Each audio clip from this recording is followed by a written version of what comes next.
Good morning, childrens. I'm still here. Can't kill me. There's a little nip for you. There you go. Every time I stretch, y'all get a little excited. Get to see a little pink nip.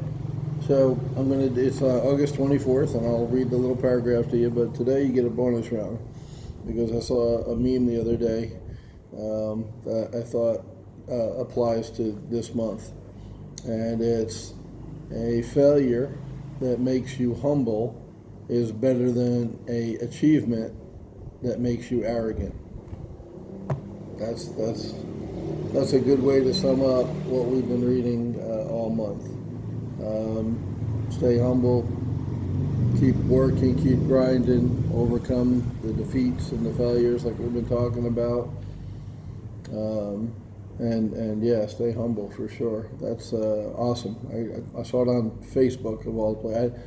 It's funny because as an investor, Zillow, as far as the Zestimate is concerned, is absolutely worthless. And I got that direct from an employee of Zillow who came to talk about Zillow at a seminar thing. You know, she's like, "Hey, we know the Zestimate's crap," and she went on to explain that the reason Zestimate's crap is it goes off of public records, specifically the tax assessment value, especially in the beginning. Now, I'm sure they've tweaked that since then and tried to make it a little more accurate, like based more on sales and things like that. As they got more money, they probably put more into getting that estimate correct. But in the beginning, especially, 5 years ago, when I saw this lady speaking over in Ponte Vedra, it was mainly based on the tax data. And I've talked about my house before in Mandarin. When I bought it in 2010, it was assessed at $500,000. The guy had paid $400,000 for it back in '06, and it was not a $500,000 house when I bought it. It was a foreclosure. So I went down and fought the county. You can do that every August. You get a trim notice and you can see what your proposed taxes are. And you can go down and say, "Hey, this is way ridiculous." Of course, you're never going to do it if it's low. That's just the way it works. But if it's high, you can go fight it, and you show them comps based on as of January 1st of last year, because that's what the assessed value is based on. This is what my house is worth. And, I actually did this for other people for money for a while, so I knew all the tricks and stuff, and I'm a realtor, so I was able to pull comps very easily. And I got them from an assessed value of $500,000 down to $100,000.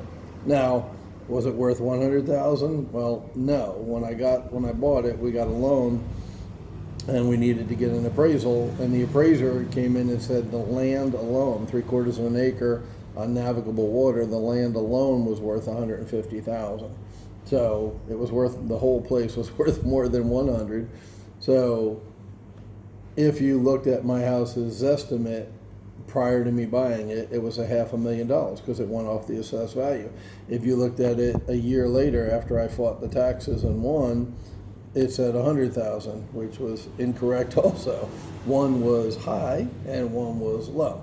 So it's not Zillow's fault. They were just using readily available data. But the problem is you need to know where that data is coming from and why that data is that way. So we have something called the Save Our Homes Amendment in Florida.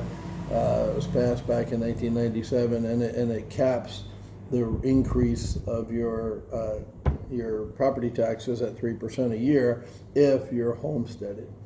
So, and that's another reason. So if a little old lady owns her house for 25 years, the taxes and the estimate are going to be artificially low. And then they sell it at market value, and the property taxes shoot up.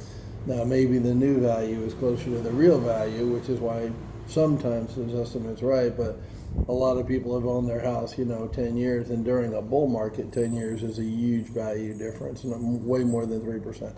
The market obviously goes up more than 3%. So in the same way that Zillow is right every now and then, like even a blind squirrel finds a nut, Facebook, right? So like it tells you when your friends' birthdays are, because you're not going to memorize 100 or 200 friends or acquaintances' birthdays, right? Your close friends, your family, you know their birthday, but you have a lot of people you work with, you network, you don't know their friggin' birthday. How the hell are you going to remember that? So Facebook's great for that because you don't like them any less because you don't know their birthday. You still like the person, and it's cool to, hey, happy birthday, how are you? You know what I mean? Like it's cool to, that's the wishing them happy birthday is genuine, even though you're not close enough to them to memorize their birthday or have a spreadsheet of acquaintances' birthdays. You know what I mean? Like Facebook makes it easy. And you get to see what people are up to. And, for a long time, before it was an election year, it was, hey, I went out to dinner and had this really great steak or whatever. Hey, the seafood's really good here. Or, hey, where can I get good seafood, in Mayport, Singleton's, right? And it was useful. It was really, really useful as a platform. And then the election year came, and the owner of Facebook hired a bunch of staff to fact check, and they're definitely leaning to one side of the political spectrum, and it kind of destroyed what had been a really, really good platform. Just to, like I said, keep up with people, and that meme, that really cool meme about better to fail and learn something from it, be humble, than to succeed and be arrogant. And it's absolutely right. The two kind of go hand in hand. When you're poor and you have nothing, it's easy to be humble because you don't have shit and you feel like shit. Because society has defined success to you as money. So if you don't have money, you feel like crap. You feel like a loser because society has told you you're a loser. Well, you're only a loser if money and only money is your goal. Boom. Boom. Seriously, straight up. Think about that for a second. So, whenever I talk about success in this series, I always phrase it in terms of meeting your goals. And why? Because your goal is going to be different. It should be different than my goal, right? Now, my goal was to retire. I remember first in Italy and then in Thailand, and I did it. I reached my goal. Does it take money to fly to Thailand? Yeah. Does it take money to live in Thailand? Yeah. Does it take money to buy a business in Thailand? Yeah. But the point is, the goal was never a large bank account number that I could get on my phone and look at my balance and go, ooh, I'm the man. The goal was to get enough money to do what I wanted to do. Goal is very personal, and your goal is personal. You set it, you work towards it, you achieve it, right? Everybody has their own path. Yeah, there we go. 8 minutes in. Enough of my blubbering. We'll get to the paragraph. Good stuff. Failure seems to be nature's plan for preparing us for great responsibilities. If everything we attempted in life were achieved with a minimum of effort and came out exactly as planned, how little would we learn, and how boring life would be, and how arrogant. Oh, there you go. I swear I didn't read this. I swear to God, I did not read this. I didn't know he was talking about arrogance here. I literally saw the meme on Facebook yesterday about arrogance. Thought it was good. Wanted to tell you before I forgot. That's the God's honest truth. Okay, and how arrogant would we become if we succeeded at everything we attempted? Failure allows us to develop the essential quality of humility. It is not easy when you are the person experiencing failure to accept it philosophically, serene in the knowledge that this is the one of life's greatest learning experiences. But it is. Nature's way are not always easily understood, but they are repetitive and therefore predictable. You can be absolutely certain that when you feel you are being most unfairly tested, you are being prepared for great achievement. Right? So, you see how that all ties together, guys? I saw the meme yesterday on Facebook. It was about arrogance and humbleness. Here he used the word humility, which is the same thing as being humble.